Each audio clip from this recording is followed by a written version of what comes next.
Hello, it's nice to be able to talk to you over video. My name is Nicole Thiem, and I am an aspiring educator excited to apply for your school. I have an extensive background in teaching, and I've been involved in educator experience since I was around 13 years old, volunteering at programs in my church community. I have a 3-year background in music education training, and I'm currently starting my educational journey for an alternative teaching license at C&M. That being said, I am delighted to share my knowledge and opinion on curriculum. What is curriculum? So curriculum, while a substantial subject with many important factors to consider, is quite simply the skills and knowledge we as educators want our students to take away from the class or the program. Curriculum is a guide that educators use to design significant learning experiences. We can use different tools such as textbooks, assignments, tests, and quizzes to help us reach this goal, but these tools are not the main focus or the objective of a curriculum. The New Mexico education system currently uses the Understand by Design, or UBD, template to create a curriculum. This template is principally easier to understand and creates greater progress in the classroom than traditional design plans. UBD's main focus is to start at the end, or the highest goal you wish your students to achieve in your class, by the time they are ready to leave your classroom. Starting from this point, an educator can then work backwards, creating stepping stones and obtainable goals with the intentional focus on the big idea and final achievements students strive to achieve. This also makes the educator's plans and goals clear to their students, and even if a class were to not reach the end goal, they will have taken remarkable leaps aligned with the main goal of the class.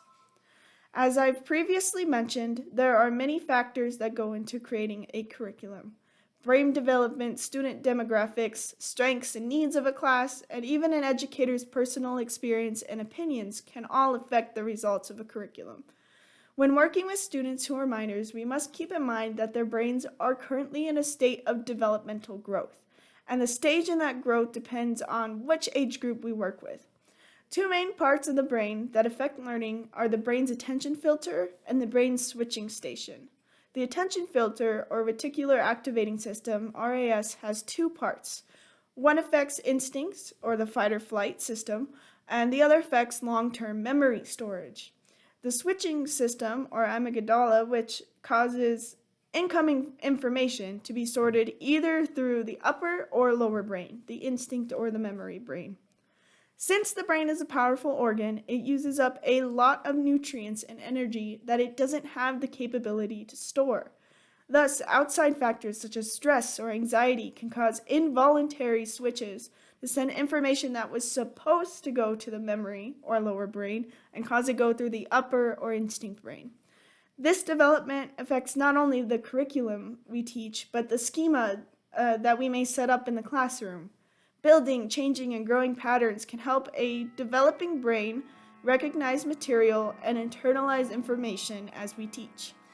It is important not only to organize the classroom physically, but to also create tools so that students create their own schemas internally and organize their learning experiences.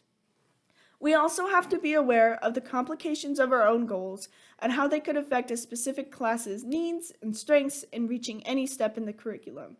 Even if we plan straight away, our original curriculum might not work for every class and may need to be adjusted on the go as we adjust to students' attentions in the classroom. And lastly, student demographics and the surrounding community's culture and language also affect how we develop curriculum. In order to create awareness of these demographics, a teacher must implement culturally and linguistically responsive teaching. This is the validation and affirmation of home culture and language for the purpose of building student success in both an academic environment and within society. Some schools have implemented this idea by simply acknowledging these factors and adding in accommodating classes in home and native languages. These programs have showed great progress for students that speak Spanish or Native American languages by offering a curriculum that is taught in those languages while also having some content in English. This helps not only students of different backgrounds to flourish, but it also protects languages and cultures from dying out. It is a beneficial idea to know what cultures are in the surrounding community of a school and to do our best in implementing stories and activities that can connect a lesson to a student's individuality. This can also include personal interests and hobbies from our students in the classroom, and might also cause the need for adjustment in curriculum as we journey through the school year together. Thus, to summarize, the curriculum is the skills and knowledge educators want their students to learn and take with them outside the classroom. Educators have to be aware of the connections of their curriculum to brain development, student demographics, needs and strengths of the class, and even an educator's own goals, experiences, and opinions. The UBD template is a great place to start applying these concepts by starting at an end goal and working your way backwards in order to apply culturally and linguistically responsive teachings that reach towards the main concept of a class. Thank you for your time and giving me the opportunity to share my own ideals and concepts of what creates a curriculum focused on designing learning experiences oriented towards student achievement. If you would like more information about the topics I have discussed, I will leave a list of resources that I pulled information from at the end of this video. Thank you.